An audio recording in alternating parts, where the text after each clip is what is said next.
ওই জায়গা আমার জন্য আল্লাহর কাছে সাক্ষী দেবে।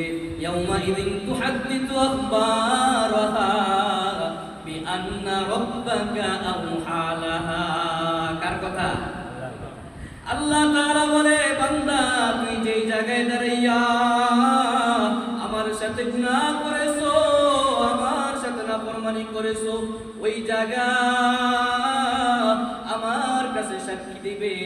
বান্দা আল্লাহ তাআলা কেমন জানি ডাক দিয়া বলে, বান্দা তুই কি চিন্তা করো আমার জমিন থেকে ভাগিয়া অন্য জায়গায় যায় গুনাহ করবি? যা, কোথায় যাবি?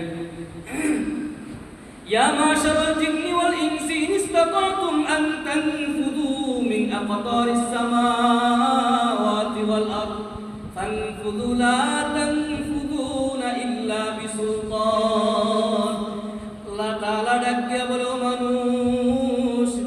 ও মানুষ এবং জিন, তোমরা যদি গুনাহ করতে মনে চায় তাহলে আমার জমিন থেকে ভাগিয়া যাও।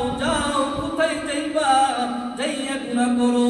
আর যদি আমার জমিনে দাঁড়াইয়া তোমরা গুনাহ করো, কিয়ামতের দিন ইয়াউমাইদিন তুহাদ্দিতু আখবারাহা